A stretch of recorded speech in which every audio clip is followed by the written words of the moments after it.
Hello and welcome to Obscure Undead Reviews. I'm Azy. And I'm Maus.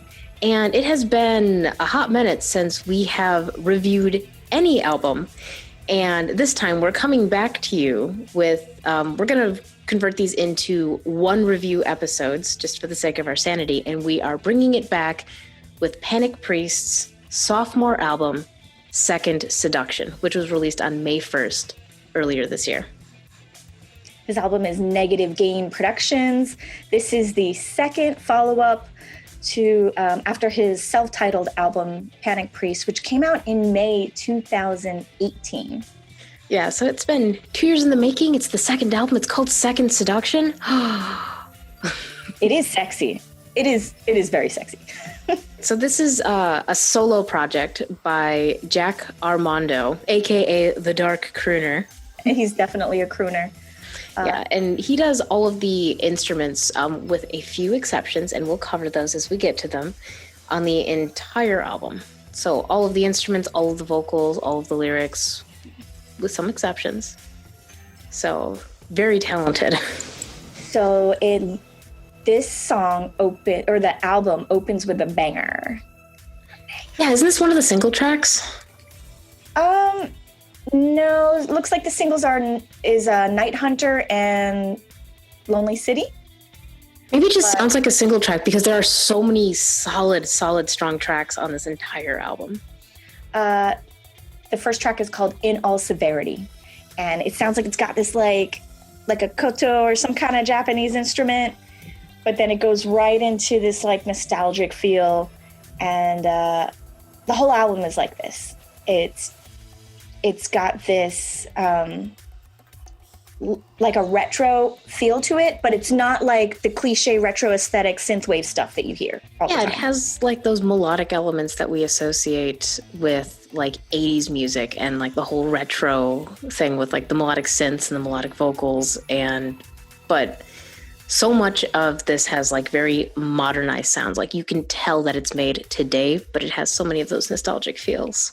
Yes, it's not, it wasn't trying to be, I don't think it was trying to be retro inspired, but there are definitely some synthwave inspired bits though throughout the album.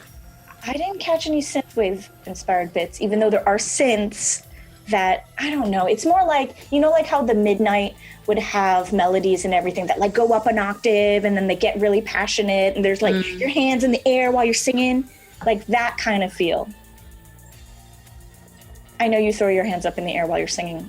I can't be the only one who does that. Oh, no, I'm sure I do. I'm sure I'm not very reserved and low energy all the time.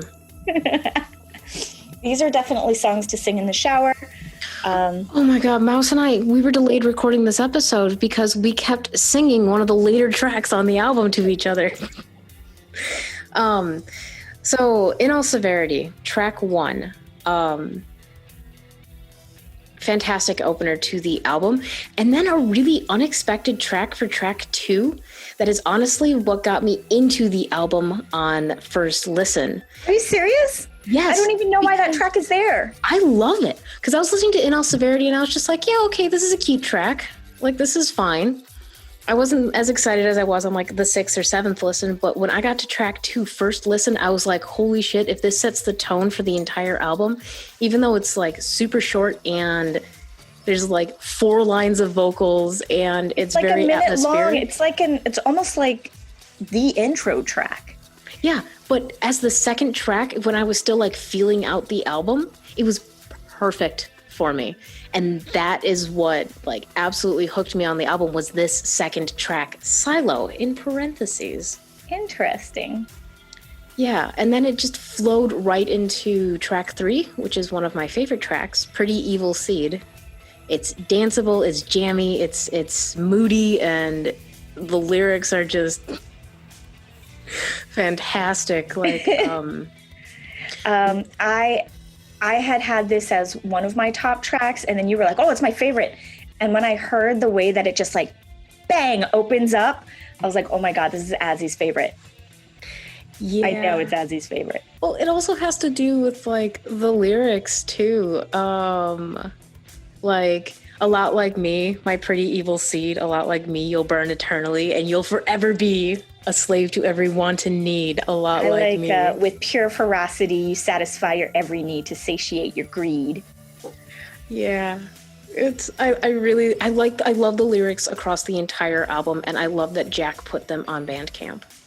Thank God. You get points for that. Night Hunter and Lonely City, I listen to those as a pair.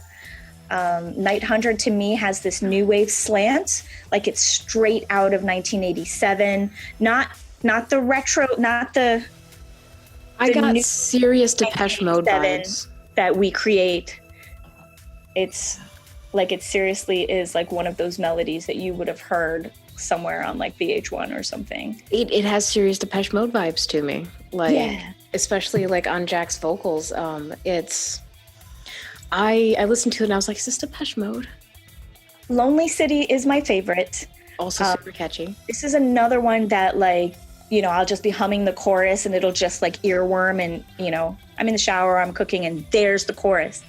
It's got that post-punk style guitar with romantic, like dynamic chorus and vocal melody that I love. And it's so addicting. All the songs are slightly different. There's different types of tracks on here. They're not all one song. You can tell they have the same writer, but they're all just like beautiful fleshed out chorus melodies, and there's no repetition from song to song. Like you can't just listen to one song and say, okay, I get the whole album. Right. And that's especially true when you go into the next track, track 6, We've Got the Cause. We've got the cause. It's such a serious track. It's like, I mean, all the tracks are serious, but this one is definitely like social messaging serious. And it is this track where Jack gets really like serious, and I feel like he really shows off just his vocal prowess on this one, because, you know, there's an energy that comes with his voice, like it demands the entire room. He's got these like amazing lows, but then he has like this high flawless voice that just it commands the room and fills the room. And the vocal differences throughout the entire song like kind of highlight the entire, like the whole struggle and vibe of the song. And it's about like I interpret it to be about, you know, like class struggle, race struggle of the downtrodden. And Jack brings so much of that right to the forefront with his variation in his vocals, and it is a beautiful work of art. I really did love this track for that reason. I also do love the instrumentation and layering that makes it sound like a full 5-piece band almost. And it's really just one guy, or maybe a couple of guys. But well, it's this next track is a couple of guys. It's not a whole band on stage. Why don't you tell us about the next track? I feel so bad because it's one of my least favorite tracks on the album. It is on the gloomy side, and it's not as sparkly as all the other tracks. Well, but it does have a cool feature.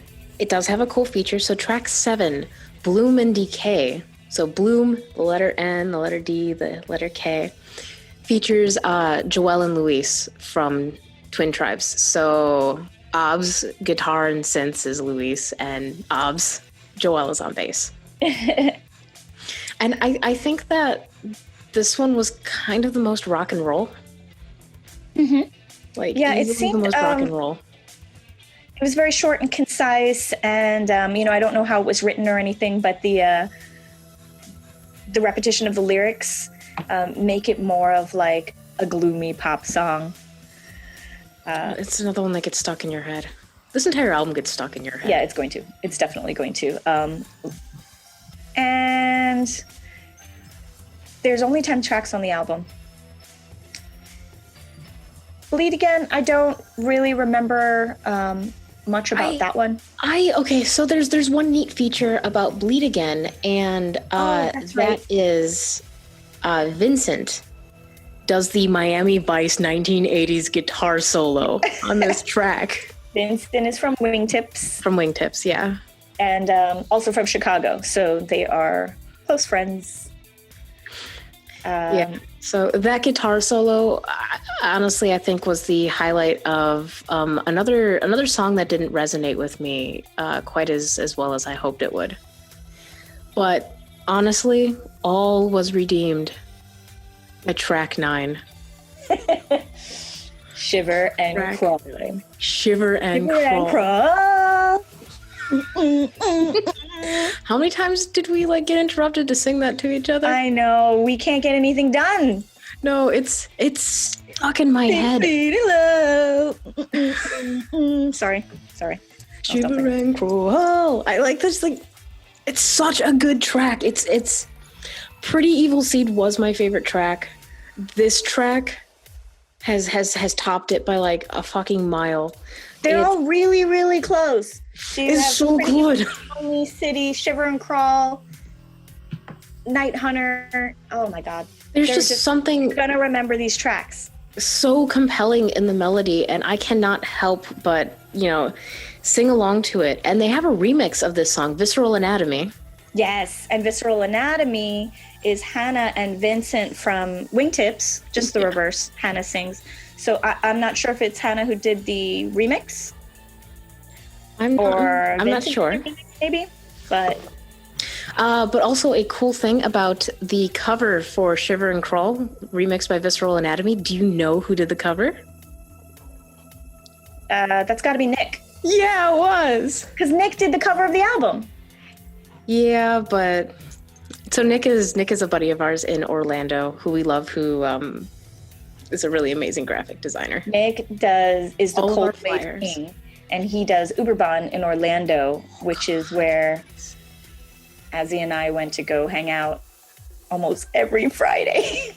Anytime there was an Uberbahn, we were there. That's how Maus and I bonded. But the posters that you see behind Maus were also all designed by Nick. Oh my God, yes. All these obscure undead posters. Okay, so random plug aside, everyone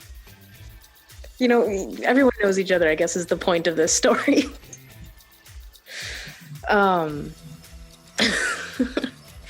But the Visceral Anatomy remix, I like it well enough. I think I like Classico Shiver and Crawl a little better. I'm excited for a super dancey mix because I think I can work with that. I'm going to throw that down and I'm going to see if my virtual stream sessions are yeah, man, this song's badass. People tell me. They tell me that they're dancing. Are you telling me that the untouched version of the song isn't danceable? Oh no, they both are. Okay, because I was about to say No, they both are. Yeah. But we talked about this, how an original and a remix, they're different types of dancing. Both good. And that kind of slides us into track 10, which I found myself skipping more often than not. It's a ballad track. And I understand that it is dedicated, I don't know, it says dedicated to Rhodey 2007 to 2018. Okay. I don't understand what that means. Rhodey, that sounds like a pet's name. I hope it's not just, okay, it could be anybody. But it's a dedication track. It's beautiful. It's a nice closer. But honestly, when you're listening to an album this eccentric and you get to the closer, you just want to go back and listen to it again. So I'm like, oh, okay, this is sweet, but I gotta go back and get some more of that. So some more of that sweet, sweet Jack. Yes, but we do appreciate the dedication at the end of the album. Yeah, but there's a lot on this album that you absolutely need to spend time listening to these tracks in depth, reading the lyrics in depth. There's just so much going on. Especially in the way that just Jack composes everything. And I enjoyed Panic Priest's debut album, but this second release is an absolutely spectacular follow-up. It's only developed, like Jack has only developed into something that I, can and have listened to all day long on repeat. So seriously, really, really well done. This is a fantastic album. One of my favorites of the year. God, Shiver and Crawl is just one of my favorite tracks of the year in that genre, because I feel like I can't, I feel like I need to start splitting this out by genre. We can do it. Didn't we publish Yeah, we did. 10 different lists last year? Yeah. Yeah. But I like the balance between all of the different synth styles, the, guitars on the whole thing, sometimes strummed, sometimes picked out, but always exactly what a song needed. Exactly. And then Also, what is a Vincent's stylophone? solo. What? What is a stylophone? A stylophone? It's one of the instruments. It says vocals, guitar, synth, programming. Some songs have additional piano and stylophone. Lonely City has a stylophone. A stylophone is, so that is a miniature analog stylus operated keyboard. It was invented in 1967 by Brian Jarvis, and it entered production in 1968, manufactured by Debrec. And I'm sounding like I'm not reading that at all. No, it's off of Wikipedia. You silly goose. But no, absolutely recommend this album if you haven't had an opportunity to listen to it or sit down with it. It's on Spotify, it's on Bandcamp. I know a bunch of it's on YouTube. Oh, yes. And go watch the Lonely City video, which I totally forgot. I was talking to Jack about it. The lyrics and everything sound like it's related to the current quarantine. The music video has people dancing from their homes. And, you've got the chorus about Lonely City. But he has been writing this song for 2 years. The song was already written. And then when quarantine happened, he's like, now, we've got to go make this video now. And he reached out to everybody. And they're all dancing in the video. And it's beautifully edited. And it's just such a good time. Definitely go check it out. It's on YouTube. That's fantastic. So we will put all of the links to everything Panic Priest in the comment and the description below. We hope you enjoyed the review. We hope that you will go check out and hopefully buy this album. Thank you, Jack, for the opportunity, even though it was a little late on our end, to review it. Sorry about that. Yeah, life.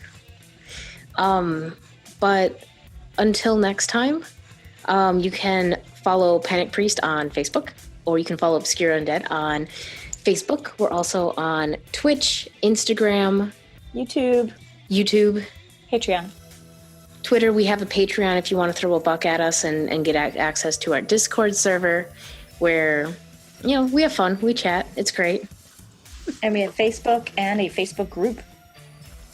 Yep, and I would just like to take this time to thank all of our Patreons who support us at the $10 tier or above, because we call out and scroll your names personally, but honestly, thank you to anyone who allows us to continue to ramble on YouTube and on Twitch every single week. Check out our Obscure Undead virtual clubs too. I realize I need like a cue card for all the shit we're doing now. Links are going to be in the description to just everything you could possibly want from us or Panic Priest.